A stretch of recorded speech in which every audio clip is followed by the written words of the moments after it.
You said that you found, your métier, as it were, just kind of circumstantially after traveling and things like that.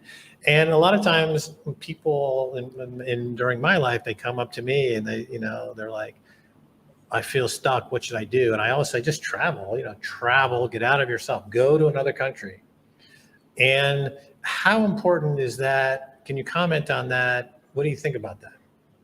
Oh, I think it is extremely, extremely enriching. It's a type thing, right? So for some people, it's not attractive. Like, they're not interested in traveling, where I think actually that's a comfort zone thing, because if you travel, you step out of your comfort zone, right? So they say the earlier you start, the easier it is, but also the harder it is.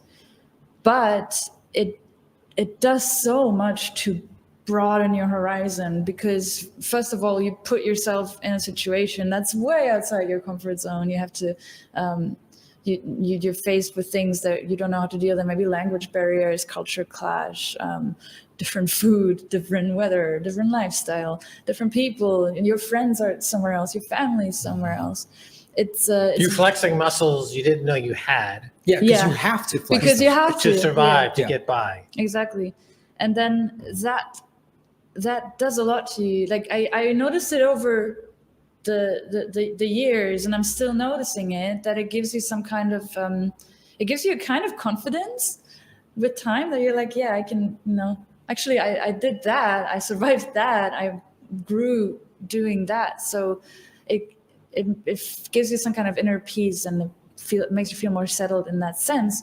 And also, just people live differently throughout the world. We have a lot of things in common. A lot of things are also different. We have different ways we approach Bitcoin. For example, a German will approach it very differently from somebody in Turkey, from somebody in El Salvador, Malaysia, or the Philippines. And in that sense, we approach many things very differently. At the same time, there are a lot of commonalities. So there's a lot of self-discovery that goes on, because the affectations one adopts and the masks one uses to get by in their home country and culture don't work in other places. So you have to take off your mask. You have to let go of your affectations. And what do you find? You find that you're closer to who you really are. And then that's a much more valuable version of who you are. You can then rely on as a resource to power, your life going forward. And that's the thing about people. Most people get very attached to their persona. Oh, yeah. And they're not really their genuine self. And it's tiresome, especially to be around. One of the flip sides of, the negatives of traveling so much is that it's hard to be around artificial people. It's just like so tiresome. They're just like, I know you're faking it. You have nothing genuine to say, because you haven't left this 5-block area in 30 years. And to that point, you meet when you travel, you have so many interesting conversations with somebody. You're just sitting there, like, talking to somebody, having this interesting conversation. The place I'm staying in, El Tunco, has a shared kitchen. And talk about getting out of your comfort zone. I'm a guy who lives alone. I kind of like things a certain way. I eat, I have this very specific foods I eat, but I was like, no, man, I'm down with this. And it's really cool. It's forcing me. I'm talking to people already from different parts of the world, Canadian, this, that, like asking people, El Salvadorians. There's an El Salvadorian who grew up in the States who's now back down.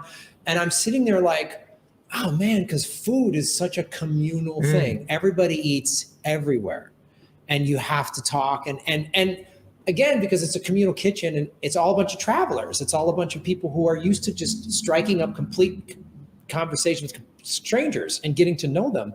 And it's like, oh, wow, cool. And where are you from? And where have you traveled? And what are you doing here? And I'm like, oh, I'm doing a Bitcoin podcast. And they're just like, that's wild. Like, what are you talking about? I'm like, and I say, some of my friends back in the States, I said, I'm going to El Salvador to do a Bitcoin podcast. They're like, all right, well, Graham's nuts. Graham's out of his mind. That's cool. Yeah. That was bananas. That's great. And you do have to, like, and again, I've been studying Spanish about 6 months.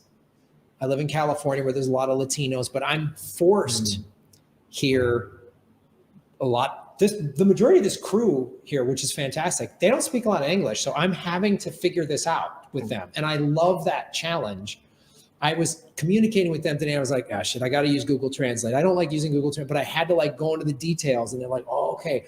And we're figuring out how to set the cameras up. And I'm like, I'm producing and directing a show to people that live in a language I'm not very good at. You know, like, this is awesome. I don't know, man. It's just, Yeah. it is good to get out of your comfort zone.